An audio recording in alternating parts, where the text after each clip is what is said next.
السلام عليكم ورحمة الله وبركاته.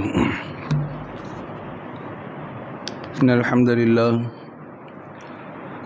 لله وحده، والصلاة والسلام على من لا نبي بعده، وعلى آله وأصحابه الشرفاء. أما بعد، فقد قال الله تعالى في القرآن الكريم والفرقان الحميد: أعوذ بالله من الشيطان الرجيم. بسم الله الرحمن الرحيم. وما آتاكم الرسول فخذوه وما نهاكم عنه فانتهوا. صدق الله مولانا العظيم.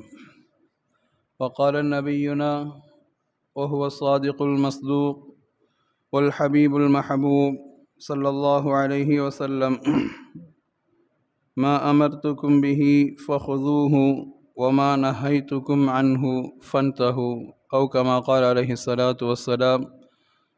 وصدق رسوله النبي الكريم، ونحن على ذلك من الشاهدين والشاكرين، والحمد لله رب العالمين.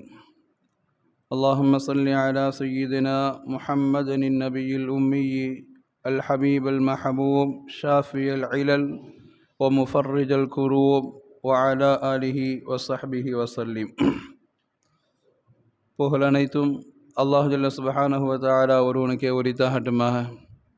சலாத்தும் சலாமும் ஈருலக தலைவர் எம்பெருமானார் முஹம்மது முஸ்தபா ஸல்லல்லாஹு அலைஹி வஸல்லம் அன்னவர்கள் மீதும், அன்னவர்களுடைய வாழ்வை அணுகும் பிசாமல் பின்பற்றி வாழ்ந்த சத்திய சஹாபாக்கள், தாபிஈன்கள், தபா தாபிஈன்கள், ஷுஹதாக்கள், அக்தாபுகள், நாதாக்கள், வலிமார்கள், நல்லோர்கள், குறிப்பாக உலக முஸ்லிம் சமுதாய மக்கள் அனைவர்கள் மீதும் அல்லாஹுடைய அன்பும் கருணையும் இன்றென்றும் உண்டாகட்டுமாக. ஆமீன்.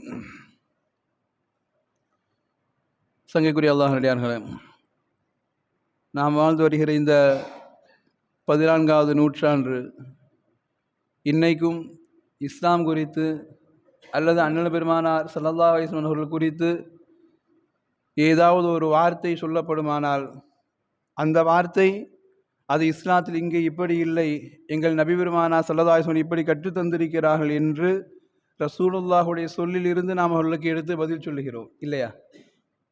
கிட்டத்தட்ட ஒரு 1400 வருடங்களை கடந்து ரசூலுல்லாஹுடைய சொல்லை அல்லாஹ் ரப்புல் ஆலமீன் இன்றளவும் பாதுகாத்து வைத்திருக்கிறான். கியாமத்து வரையும் அந்த சொல்லை அல்லாஹ் பாதுகாத்து வைக்கிறான்.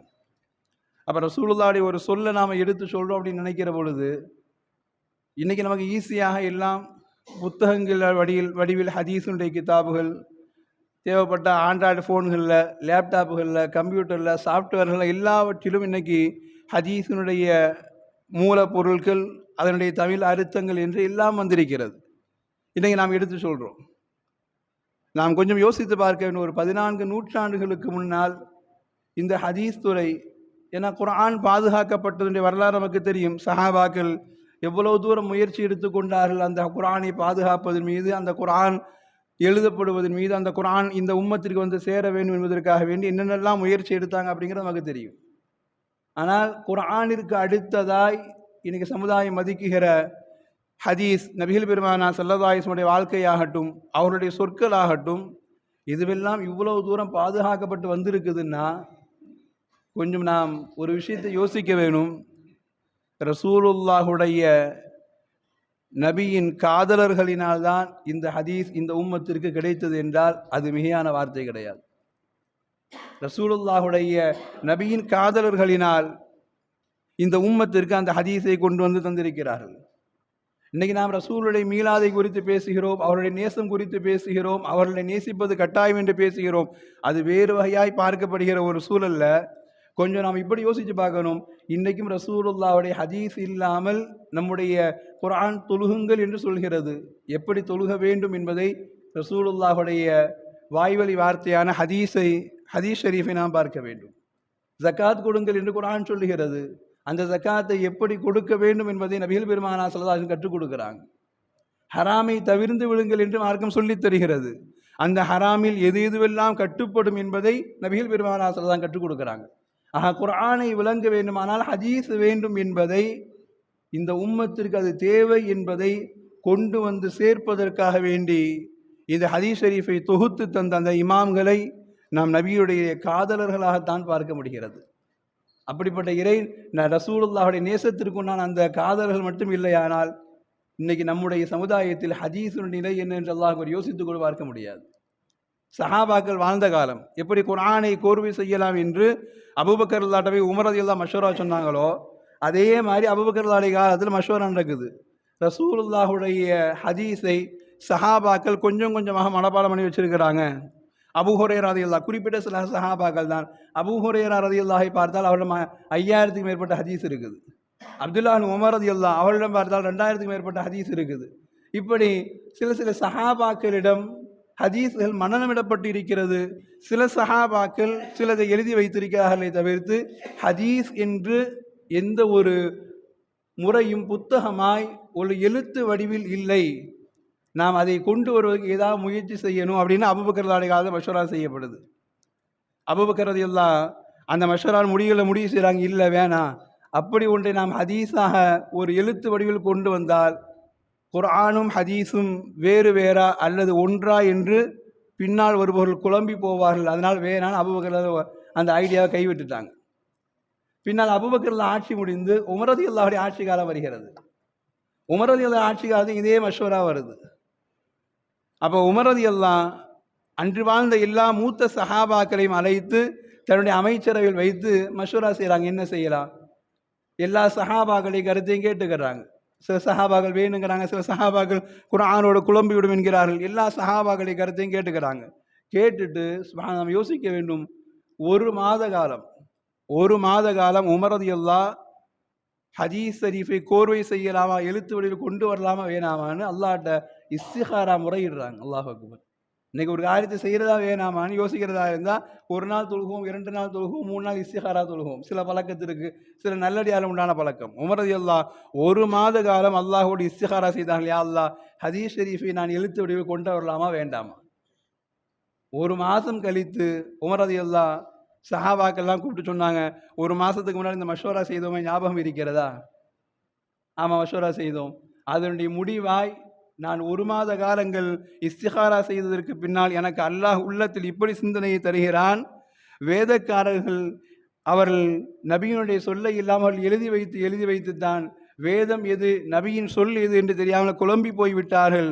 அதனால் வல்லாஹி வ இன்னி வல்லாஹி, அல்லாஹ்வே சத்தியமாக நானும் லா அல்பிசு கிதாப் அல்லாஹி அபதா, குர்ஆனோடு குழம்பி போகிற ஒரு முயற்சியை நான் கையில் எடுக்க மாட்டேன். எனவே ஃபதர்க கிதாப சுனன், நான் ஹதீஸ் ஷரீஃபை கோர்வை செய்கிற முடிவை கைவிட்டு விட்டேன் என்று உமர் தான் கைவிட்டுட்டாங்க. ஹதீஸ் ஷரீஃபை நான் எழுத்து வெளில கொண்டு வரல அப்படின்னு உமர் தான் கைவிட்டுட்டாங்க. இது சத்திய சஹாபாக்கள் வாழ்ந்த காலம். கண்ணியமாக நாம் யோசிச்சு பார்க்கணும். ஜும்மா இன்னைக்கு பல நேரம் தூங்குகிற மேடை ஆகி போச்சு. அல்லாஹ் காப்பாற்றணும். ஜும்மாவில் விழித்திருந்து கொஞ்சம் கவனம் செலுத்துங்கள். சத்திய சஹாபாக்கள் வாழ்ந்த காலம், குர்ஆனுடைய தொடர்பில் சஹாபாக்கள் நிலைத்திருந்த காலம். அதனால் ஹதீஸ் ஷரீஃபுக்கும் குர்ஆனுக்கும் வித்தியாசம் தெரியாமல் போய்விடும். அதனால் நாம் ஹதீஸை கோர்வை செய்ய வேணான்னு உமர் ரலியல்லாஹு முடிவெடுத்துட்டாங்க. அப்படியே கொஞ்சம் காலங்கள் ஓடுகிறது. நூற்றாண்டுடைய இறுதி வருகிறது. அங்கங்கே சஹாபாக்களோட மனநமிட்ட சஹாபாக்களோட ஹதீஸ் சில பேர் உள்ளத்தில் இருக்குது. சில பேர் எழுதி வச்ச சஹாபாக்கள சில ஹதீஸ் இருக்குது. அவங்கள்ட்ட இது கற்றுக்கிட்ட சில பேர் அப்படி எப்படி இருக்கிறாங்க. தவிர ஹதீஸாக எங்கும் முழுமையாக இல்லை. அந்த நூற்றாண்டுடைய இறுதியில் ஹஜ்ரத் உமர் இப்னு அப்துல் அசீஸ் ரஹ்மத்துல்லாஹ் அவர்கள் முடிவெடுக்கிறார்கள், இல்லை, நாம் இப்படியே விட்டுவிட்டோமானால் குர்ஆனும் ஹதீஸும் பிசகிவிடும், குர்ஆனும் ஹதீஸும் வித்தியாசம் இல்லாமல் போயிடும், நாம் நினச்சி பயந்து விட்டுட்டோம்னு சொன்னால் ஹதீஸ் என்றால் என்னவென்றே தெரியாமல் வாழ்கிற ஒரு மக்களுடைய குழப்பம் வந்துவிடும். இன்றைக்கு ஓரளவுக்கு குர்ஆனை மனனம் செய்து ஹாஃபிஸ் உருவாகிவிட்டார்கள். அதனால் குர்ஆன் எது என்று தெளிவாய் ஆராய முடியும். இது குர்ஆனுடைய வசனம் தான், இது ஹதீஸிலும் தெளிவாக சொல்ல முடியும்.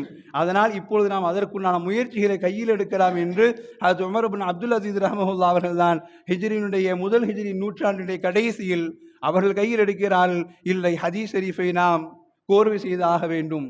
அது சமுதாயத்திற்கு மிகப்பெரிய தேவை இருக்கிறது. ரசூலுல்லாஹுடைய வாழ்க்கை இந்த உம்மத்திற்கு தேவையானது. எப்படி சாப்பிட்டார்கள், எப்படி உறங்கினார்கள், எப்படி சலாம் சொன்னார்கள், மக்களிடம் எப்படி நடந்து கொண்டார்கள், அவருடைய சிரிப்பு எப்படி இருக்கும், கஞ்சாடை எப்படி இருக்கும், இந்த உம்மத்திற்கு அவருடைய குணங்கள் இருந்து பெற வேண்டிய பாடம் என்ன என்று ரசூலுல்லாஹுடைய வாழ்க்கை முழுக்க நிறைய விஷயம் இருக்குது. அதுவெல்லாம் வேண்டுமானால் இந்த உம்மத் அவைகள் இல்லையானால் தடுமாறி போய்விடுவார்கள். அதனால் ஹதீஸை கோர்வை செய்ய வேண்டும் என்ற முடிவை அது உமர் இப்னு அப்துல் அஸீஸ் ரஹ்மத்துல்லாஹி எடுக்கிறாங்க.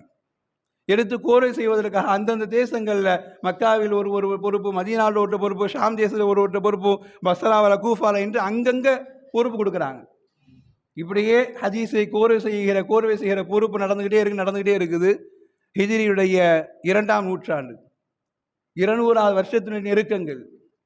அப்போ அந்த ஹதீஸினுடைய கோர்வைகளை எல்லாம் ஒன்று சேர்க்கிற பொழுது அங்கே தெரிஞ்சுக்கிட்டாங்க, இங்கே ஹதீஸை கடந்து இங்கே சஹாபாக்களுடைய சொற்களும் ஹதீஸோடு சேர்ந்து உள்ளே வந்து விட்டது. இது ஹதீஸ், இது சஹாபாக்களுடைய சொல் என்று விளங்க முடியாத அளவிற்கு ரெண்டும் உள்ளே சேர்ந்து போச்சு. அதோடு சேர்த்து அன்றைய காலத்தில் வாழ்ந்த பெரும் தாபியங்கள் கொடுத்த ஃபத்துவாக்கள், அன்றைய கால சூழல் கொடுத்த ஃபத்துவாக்கள், இவைகள் எல்லாமே ஹதீஸினுடைய நூட்களோடு உள்ளே வந்து விட்டது. ஹதீஸுடைய எழுத்துக்களோடு உள்ளே வந்துடுச்சு. அதனால் நமக்கு ஹதீஸ் என்றால் என்ன, அது ரசூலுல்லாஹுடைய சொல்லும் செயலும் அங்கீகாரமாக மட்டும் இருக்க வேண்டும் என்று முடிவு செய்யப்பட்டு ஹதீஸை இன்னும் தரம் பிரிக்க வேண்டும் என்று ஆய்வு செய்கிறார்கள். ஹதீஸை இன்னும் தரம் பிரிக்க வேண்டும், ஹதீஸ் என்றால் அது தனியாய் தெரிய வேண்டும் என்று அதற்காக வேண்டி தனி முயற்சி செய்கிறார்கள். கண்ணியமானவர்கள், நாம் யோசித்து பார்க்க வேண்டும். இன்னைக்கு ஹதீஸை பற்றின ஆர்வங்கள் நம்மகிட்ட இல்லை. ஆனால் ஹதீஸ் இல்லையானால் இந்த உம்மத்தினால் எந்த அமலையும் முழுமையாக செய்ய முடியாது. ஜும்ஆவுடைய அமல் ஹதீஸ் நமக்கு கற்றுத்தருகிற அடையாளம். அதனுடைய சிறப்பினுடைய நேரம் ஹதீஸ் நமக்கு கற்றுத்தருகிற அடையாளம். ரமலானுடைய நேரம், தொழுகை, தராவி எல்லாமும் ஹதீஸ் இருந்து நாம் எடுக்கப்பட்டிருக்கிற விஷயங்கள். இன்னைக்கு எல்லாமே நமக்கு இருக்குது, ஏதோ சொல்றாங்க, நடக்குது, ஹதீஸ்ல இருக்குதுன்னு கேட்கிறோம், போறோம். ஆனால் ஒரு 14 நூற்றாண்டுகளுக்கு முன்னால் அல்லாஹு அக்பர் யாருக்காக செய்தார்கள்? இந்த சமயங்களில் தான் இன்னைக்கு நான் பேசினோம்ல, பரவாயில்ல, புகாரி ஷெரீஃபில் இருக்குதா, திருமிதி ஷெரீஃபில் இருக்குதா, முஸ்லீம் ஷெரீஃபில் இருக்குதா? இந்த ஹிஜ்ரி 200ஆம் நூற்றாண்டினுடைய கடைசியிலிருந்து 300க்குள்ளாகவே ரசூலுல்லாஹுடைய ஒவ்வொரு வார்த்தையும் அற்புதமாக யோசிக்க வைக்கிற வார்த்தை.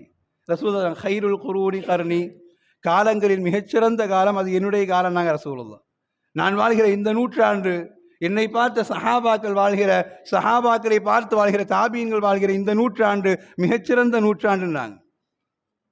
அடுத்த வார்த்தை சொன்னாங்க, சும்மல்லதீன எலூனஹும், அடுத்த 2ஆம் நூற்றாண்டும் சிறந்த நூற்றாண்டு. சும்மல்லதீன எலூனஹும், அடுத்த 3வது நூற்றாண்டும் மிகச்சிறந்த நூற்றாண்டுனாங்க. 3 நூற்றாண்டுகள். ஏன் சொன்னாங்கிறத விளங்க முடிவதை இப்பொழுது யோசிக்க முடிகிறது. இந்த 3 நூற்றாண்டுகளுக்குள்ளாகத்தான் ஹதீஸை கோர்வை செய்து தந்த இன்னைக்கு நமக்கு அதிகம் பிரபலியமாக அறியப்படுகிற அத்துணை இமாம்களும் பிறந்ததெல்லாம் இந்த 3 நூற்றாண்டுகளுக்குள்ளதான். சுப்ஹானல்லாஹ். அப்படியானால் குர்ஆன் எவ்வளவு தூரம் அங்கீகரிக்கப்பட்டிருக்கிறதோ அந்த குர்ஆனை அடுத்து உண்டான ரசூலுல்லாஹுடைய சொல்லையும் கோர்த்து தருவதற்கு உண்டான காலங்கள் இவ்வளவு தேவைப்படலாம் என்று யோசித்தார்களோ என்னவோ, ரசூல் வாய் திறந்து பேசினார்கள், என் காலம் சிறந்த காலம், அடுத்த காலம், அடுத்த நூற்றாண்டும் சிறந்தது, அடுத்த 3வது நூற்றாண்டும் சிறந்தது. நாங்கள் அந்த 3 நூற்றாண்டுகளுக்குள்ளாகவே ஹதீஸ் ஷெரீஃபை கோர்வை செய்து தந்த எல்லா இமாம்களும் அந்த காலத்தை பிறந்திருக்கிறாங்க. அல்லாஹ் அக்பர். ஹதீஸ் ஷெரீஃபை கோர்வை செய்வது அவ்வளோ சாதாரண விஷயம். நம்ம யோசிச்சு பார்க்கணும். இன்னைக்கு சாதாரண யார்ட்டையா ஒருத்தன்ட்ட உனக்கு மாதத்துக்கு இவ்வளோ சம்பளம் தர, இந்த வேலையை முடிச்சு தரியான்னு கேட்டால் எவ்வளோ பெரிய வேலை, இதெல்லாம் சீக்கிரம் முடிக்க முடியும் அப்படின்னு கேட்குற ஒரு சூழலில் ஹதீஸ் ஷெரீஃப் இந்த உம்மத்திற்கு தேவை. அது ரசூலுடைய வாழ்க்கையினுடைய பொக்கிஷம் என்பதை உணர்ந்ததினால், இன்னும் சொல்ல போனால் ரசூலுல்லாஹவை அதிகம் நேசித்த மேன்மக்களினால் தான் ஹதீஸ் ஷெரீஃப் நமக்கு கிடைக்கப்பெற்றது. ரசூலுல்லாஹ் நேசித்தாங்க, அந்த நேசத்தின் வெளிப்பாடுகள் தான் ஹதீஸ் ஷெரீஃப் நமக்கு வந்து சேர்ந்தது. எத்துணை நம்மால் அங்கீகரிக்கப்பட்டிருக்கிற சிஹாஹு சித்தா என்கிற 6 கிரந்தங்கள் உண்டான ஒன்று சுனன் இப்னு மாஜா. இப்னு மாஜா அவங்க பெயர் வேறு.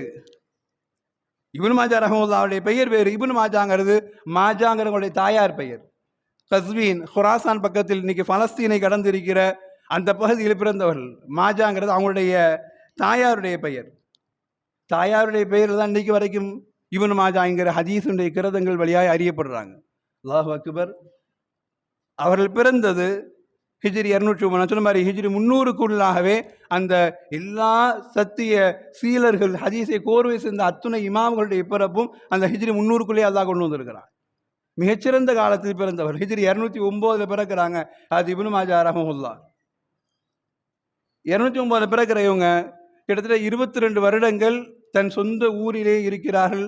அங்கேயே குர்ஆனை மனனமிடுகிறார்கள். அங்கேயே இருக்கிற உஸ்தாத்மார்களிடம் பாடம் படிக்கிறார்கள். பாடம் படிக்க படிக்க படிக்க ரசூலுல்லாஹை குறித்து அவர்கள் சொல்லுகிற செய்திகள் உள்ளத்தில் அப்படியே ஆழமா பதியுது. ஒவ்வொரு இமாமும் சொல்கிற ரசூலுல்லாஹ் குறித்து சொல்கிற பொழுது அந்த செய்திகள் உள்ளத்தில் அப்படியே ஆழமா பதியுது. அது ரசூலின் மீது காதலாய் மாறுகிறது. ரசூலுல்லாஹ் குறித்து தேடணும்னா இன்னைக்கு எப்படி வேணாலும் தேடிடலாம். அல்லாஹ் அக்பர். இன்னைக்கு ரசூலுல்லாஹ் குறித்து பார்க்கணும்னா ஹதீஸ்ல எப்படி வேணாலும் தேடிடலாம். அன்னைக்கு ரசூலுல்லாஹ் குறித்து பார்க்க வேண்டுமானால் தேடுவதற்கும் படிப்பதற்கும் எங்குமே இல்லாத ஒரு சூழல்.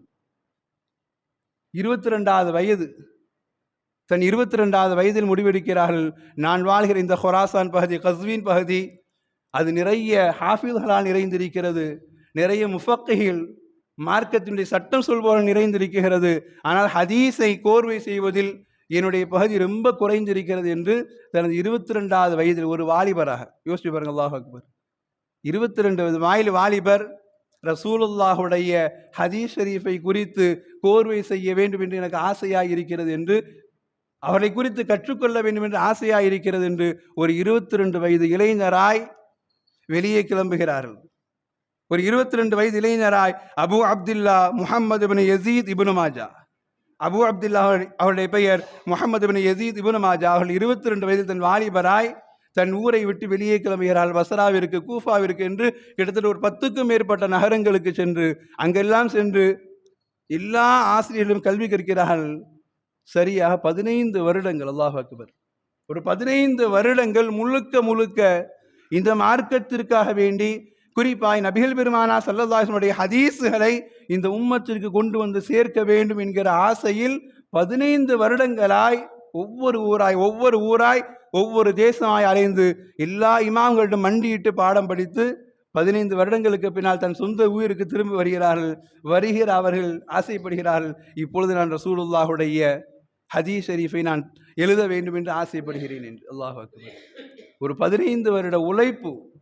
அந்த உழைப்பிற்கு பின்னால் அவர்கள் எழுத ஆரம்பிக்கிறார்கள். கிட்டத்தட்ட வயதாகிற பொழுது, அவர் வஃபாத் ஆகிற பொழுது 72 வயது. 22 வயசுல ஊரை விட்டு கிளம்புறாங்க ஹதீஸுக்காக தன் வாழ்க்கையை துளைத்து. 72 வயதில் வஃபாத் ஆகிறாங்க. வாழ்ந்த அந்த 50 வருடங்களும் ரசூலுல்லாஹ்விற்காக வேண்டியே வாழ்ந்த அந்த நேசர்களை நாம் எப்படி கணக்கில் எடுக்க முடியும்? சுப்ஹானல்லாஹ். இன்னைக்கு ஹதீஸ் என்றால் ஏதாவது ஒன்று. இன்னைக்கு ஹதீஸை படிப்பதற்கு இந்த உம்மத்து விரும்புவது கிடையாது. பல வீடுகளில் புகாரி தமிழாக்கம் இருக்குது, முஸ்லீம் தமிழாக்கம் இருக்குது. படிப்பதற்கு, படித்து தெரிந்து கொள்வதை விட யாராவது ஒன்று சொன்னால் இது எந்த கிதாபில் இருக்குது, எந்த ஹதீஸில் இருக்குது, எந்த நம்பர் காட்டுங்கன்னு விவாதத்திற்கு நாம் யோசிக்க வேண்டும். தன் வாழ்நாளின் சரிபாதியை 50 வருடத்தை ரசூலுடைய ஹதீஸை இந்த உம்மத்திற்கு நான் கொண்டு வந்து சேர்ப்பதற்காய் ரசூலின் காதலனாய் நான் வெளியே கிளம்பினேன் என்று கிளம்பினார்கள் இப்னு மாஜா ரஹ்மத்துல்லாஹ். அவருடைய வாழ்வை நாம் கண் முன்னால் யோசித்து பார்க்க வேண்டும். இன்னைக்கு சமுதாயத்தினுடைய பிளவிற்காக வேண்டிய ஹதீஸை கோர்வை செய்தாங்க கண்ணியமானவர்களே. சமுதாயத்தினுடைய நலவிற்காக வேண்டி அமல்கள் என்றால் என்ன, ரசூலுல்லாஹ்வுடைய செயல்கள் எப்படி இருக்கும், ரசூலுல்லாஹ் இந்த உம்மத்திற்காக வேண்டி தான் வாழ்ந்து காட்டிய வாழ்க்கை முறை என்ன, எல்லாவற்றையும் ஹதீஸின் வாயிலாக கொண்டு கொடுக்குறாங்க. கிட்டத்தட்ட 4341 ஹதீஸர் அடங்கியது இப்னு மாஜா கிதாப். 4341 ஹதீஸுகள். அல்லாஹ் அக்பர். இதை அவர்கள் எங்கெங்கெல்லாம் காடு மேடெல்லாம் ஏறி ஒவ்வொரு சஹாபாக்களிடமிருந்து பெற்ற தாபீன்களிடமிருந்து வாங்கி என்னென்ன கஷ்டங்கள். அல்லாஹ் அக்பர். 15 வருடத்தின் உழைப்பை விட்டு வந்து கிதாபை எழுத ஆரம்பிக்கிறாங்க. வரலாறு எழுதுவாங்க, கிதாபை எழுத ஆரம்பிக்கிறாங்க. வீட்டில் காலையில் சுபுஹ் தொழுதுட்டு வீட்டு கதவை பூட்டினாங்கன்னா இஷா வரைக்கும் கதவை திறக்கவே மாட்டாங்களாம். வாரத்துக்கு ஒரே ஒரு நாள் தனக்கு தானே லீவ் எடுத்துக்குவாங்க. ஜும்மா அன்னைக்கு லீவ் எடுப்பாங்க. சுபுகை தொழுது விட்டு தன் தங்கை வீட்டுக்கு சென்று விட்டு அங்கே போய் இருந்துட்டு ஜும்மாவை தொழுது விட்டு வருகிற வழியில் மார்க்கெட்டில் பட்டாணி வாங்கிட்டு வருவாங்களாம். வரலாறு அவங்க வாழ்க்கை எழுதுறாங்க. உண்மையை மட்டுமே பேசி வாழ்ந்தவர். அல்லாஹ் அக்பர். ரசூலுல்லாஹி ஹதீஸை தொடரணும், அதுக்குன்னு ஒரு தகுதி இருக்குது. எல்லா ஹதீஸை தொகுத்து தந்த அத்துணை இமாமை பாருங்க, வாழ்க்கையில் அவங்க கொடுக்குற முதல் சர்டிபிகேட். அந்த நேரத்தில் உண்மையை பேசின ஒரு அறிஞராக அறியப்பட்டிருக்கிறார், நியாயஸ்தராக நடந்திருக்கிறார். ஒரு திடகாத்திரமான வாலிபராக இருந்திருக்கிறார்.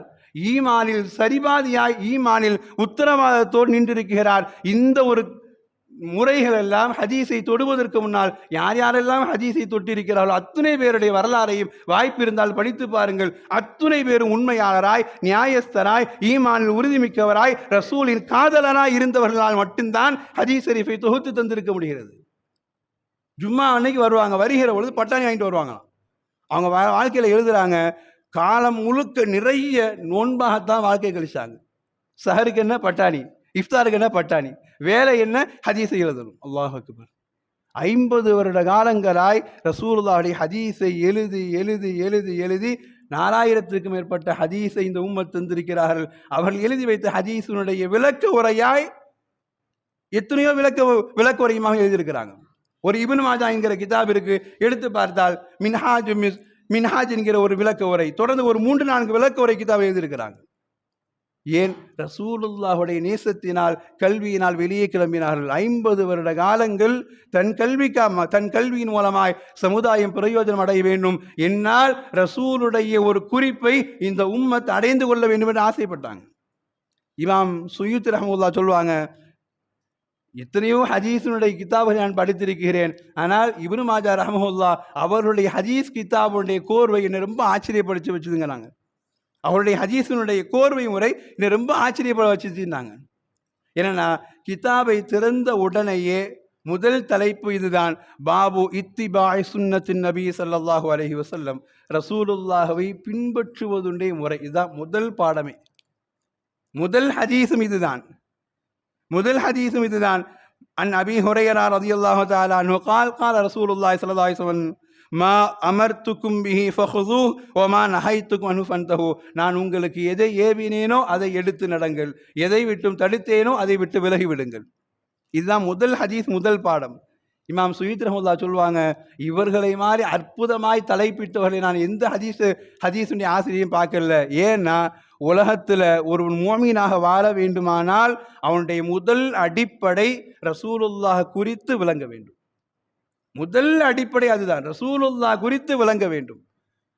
அதை விளங்கினாதான் ஈமான்னா என்னன்னு தெரியும், ஈமான்ல என்னென்ன ஃபர்துன்னு யோசிக்க முடியும், ஈமான் என்னென்னலாம் பேசுகிறது என்று யோசிக்க முடியும். அற்புதமாய் தலைப்பை கொடுத்திருக்கிறார்கள் என்று இமாம் சுயூத்தி ரஹ்மத்துல்லாஹ் சொல்லுவாங்க.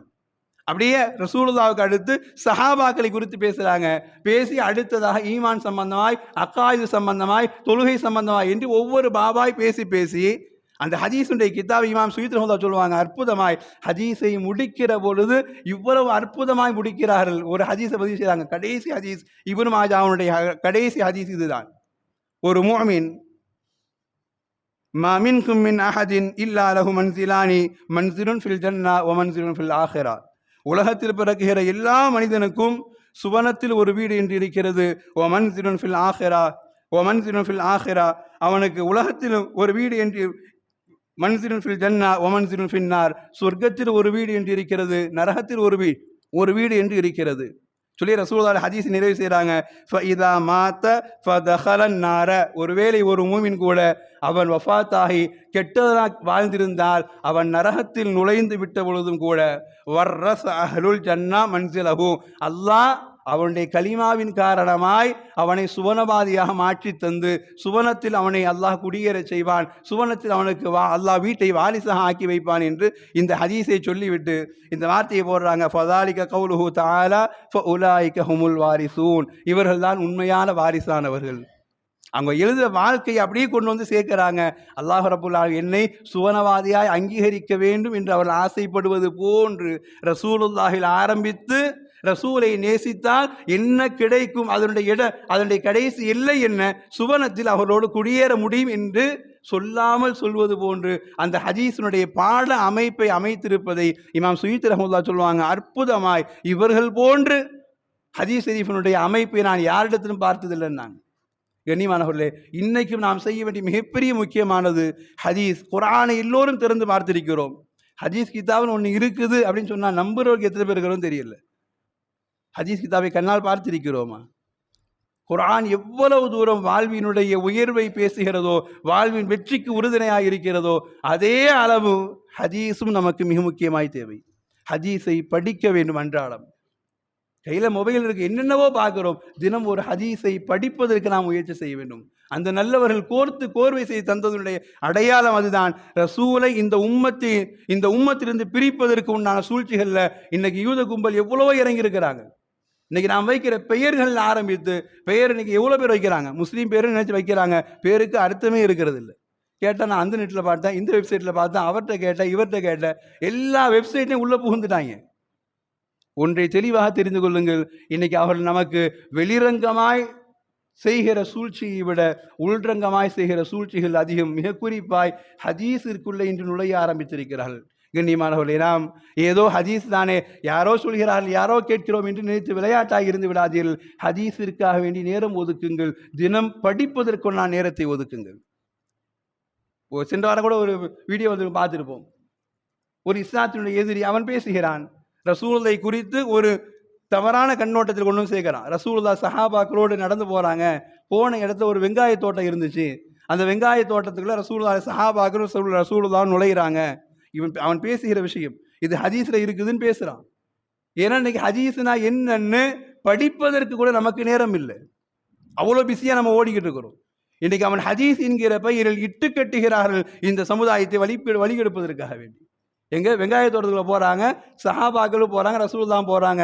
சில சஹாபாக்கள் அவசரப்பட்டு வெங்காயத்தை எடுத்து கடித்து தின்று விட்டார்கள். உடனே முகமது நபி சொல்கிறார், நீங்கள் வெங்காயத்தை தின்று விட்டீர்கள், அதனால் இந்த வெங்காயம் உள்ளே போய் ஜீரணமாகி நாளை பைத்துல் ஹலாவில் உங்களுடைய இயற்கை தேவையின் வழியாக வெளியே போகிற வரை நீங்கள் மஸ்ஜிதிற்குள் நுழைவது ஹராம் என்று சொன்னார்கள் என்று இது ஹதீஸில் இருக்குது சொல்லி அவன் இவ்வளோ தெளிவாக சொல்கிறான். அரபியின் மூலாதாரம் வரை என்னிடம் இருக்கிறதுங்கிறான். அல்லாஹ் அக்பர். யோசிச்சு பாருங்க, எவ்வளவு தூரம் ஆழமாய் அவர்கள் திட்டமிடுகிறார்கள் இந்த சமுதாயத்தை பிளவுபடுத்துவதற்கு. காரணம், ஹதீஸை நமக்கு படிப்பதற்குன்னா நேரங்கள் இல்லை. ஹதீஸை யாராவது சொன்னால் இதில் எத்தனை நம்பரில் இருக்குது, எங்கே இருக்குன்னு கேட்கறதுக்கு ஆர்வப்படுகிற நமக்கு ஹதீஸை அன்றாடம் படிப்போம், ஒரு சுன்னத்தை பின்பற்றுவோம் இன்று நமக்கு நேரம் இல்லாமல் போச்சு. ஆனால் தன் வாழ்க்கை முழுக்க ஹதீஸிற்காக வேண்டிய அர்ப்பணம் செய்தார்கள் ரசூலை நேசித்த அந்த பெருமக்கள். நேசம் அதுதாங்க. இன்னைக்கு நேசம், ரசூலுடைய நேசம்ங்கிறது என்ன? என் உடையில் வர வேண்டும், என் செயலில் வர வேண்டும், என் சுன்னத்தில் வர வேண்டும், என்னுடைய நடைமுறையில், என்னுடைய உடல் அவயங்களில் ரசூல் ஏதாவது வகையில் மின்னிவிட மாட்டார்களா என்று யோசிப்பதுதான் நேசம். அந்த நேசத்திற்காகத்தான் அந்த சத்திய சீலர்கள் நமக்கு ஹதீஸினுடைய தொகுப்பை கொண்டு வந்து கொடுத்தாங்க. இன்னைக்கு எவ்வளோ பெரிய ஃப்ராடை, பொய்யை இட்டு கட்டி ஹதீஸாக கொண்டு வந்து சேர்க்கிறான். ஒரே ஒரு கேள்வி யோசிச்சா போதும், மக்கா மதீனால எங்கெங்க வெங்காய தோட்டம் இருக்குதுன்னு யோசிச்சா போதும். பேரிச்சு மரம் வேணா பார்க்கலாம் அந்த வெயிலில் வளர்றதுக்கு, மற்ற இல்லாமல் எங்கேயும் இம்போர்ட்டட் ஆகிறது தானே. எங்கேயாவது வெங்காய தோட்டம் இருக்குது மக்கா மதீனாவில்.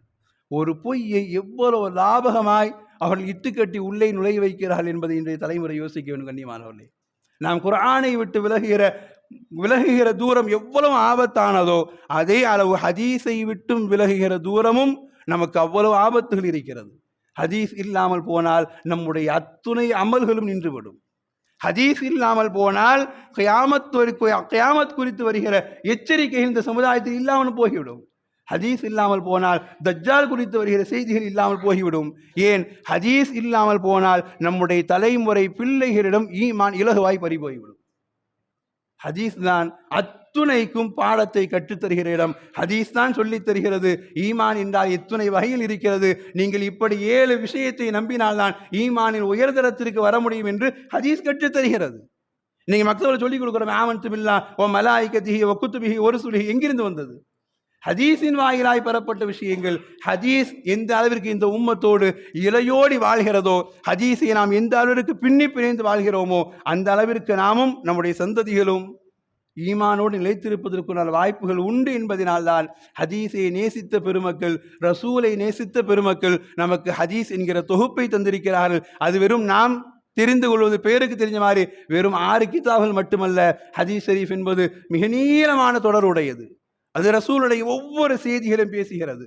ஷமாயிலி திருமிதி என்று சொல்வார். ரசூலுல்லாஹுடைய அங்க அவயங்கள் குறித்து ரசூலுல்லாஹ் எப்படி இருப்பாங்க எனக்கு படிக்கணும்னு ஆசையாக இருக்குதுன்னா ஷமாயிலி திருமிதி எடுத்து படியுங்கள். ரசூலுடைய புருவம் எப்படி இருக்கும், அவருடைய மூக்கு எப்படி இருக்கும், அவருடைய உதட்டினுடைய கலர் என்ன, அவருடைய கண்ணம் எப்படி இருக்கும், சுப்ஹானல்லாஹ், அவருடைய விரலுடைய நீளம் எப்படி இருக்கும், அத்துணையும் ஹதீஸில் பதிவு செய்யப்பட்டிருக்கிறது. ஏதாவது நம்ம ஆர்வப்பட்டிருப்போமா? நாம் விலகி விலகி யாரோ சொல்றா கேட்கிறத கேட்போன்னு யோசிக்கிறோமே தவிர அப்படி கேட்டு கேட்டு கேட்டு வாழ்ந்து விட்டதினால்தான் ரசூல் குறித்து பேசுகிறவர்கள் சிலர் ஏன் ரசூலை குறித்தே பேச வேண்டும் என்று சில பேர் நமக்குள்ளேயே சில மௌனத்தை காக்கிறோம் அல்லவா. நாம் ஹதீஸை தொட ஆரம்பித்தால் நமக்குள்ளே அல்லாஹ் ரப்பல் ஆலமீன் இந்த ஈமானுடைய ஒளியை தருகிறான். அந்த ஈமானுடைய வெளிச்சத்தை நாம் பார்க்க வேண்டுமானால் ஹதீஸோடும் கொஞ்சம் நாம் தொடர்பு கொள்ள வேண்டும். அந்த மேன்மக்கள் நமக்கு கோர்வை செய்து தந்திருக்கிற ஹதீஸுடைய வகையில் கியாமத் வரையும் அது பாதுகாக்கப்படும். ஏன்னா அது அல்லாஹ்வுடைய பொறுப்பில் உண்டானது. ஆனால் அதை பாதுகாப்பதை உறுதி செய்வது என்பது நாம் கொஞ்சம் கொஞ்சம் அன்றாடம் படிப்பதோடு அதை பின்பற்றுவதற்கு நாம் முயற்சிகள் நாம் மேற்கொள்ள வேண்டும். அல்லாஹ் ரப்பல் ஆலமீன் மீலாதில் 1500வது வருடத்தில் இருக்கிற நமக்கு ஹதீஸ் குறித்து உண்டான விழிப்புணர்வும் அந்த ஹதீஸை படிப்பதற்கும் ரசூல் குறித்து உண்டான சுன்னத்தான செயல்களை நம்முடைய வாழ்வில் செய்வதற்குண்டான பாக்கியத்தை அல்லாஹ் ரப்பல் ஆலமீன் நமக்கு முழுமையாக நசீபாகி தந்தல் பாலிப்பானாக. நம்முடைய வாழ்வின் கடைசி எல்லை வரை ஈமானில் உறுதியாக இருந்து நாளை அண்ணல் பெருமானா ஸல்லல்லாஹு அலைஹி வஸல்லம் அன்னவர்களோடு சுவனத்தில் ஒன்று சேர்கிற பாக்கியத்தை அல்லாஹ் ரப்பல் ஆலமீன் நம் அனைவருக்கும் நசீபாகி தந்தல் பாலிப்பானாக. வஆகிரு தஅவாஹும் அல்ஹம்துலில்லாஹி ரப்பில் ஆலமீன். வஸ்ஸலாமு அலைக்கும் வரஹ்மத்துல்லாஹி தஆலா வபரகாத்துஹு.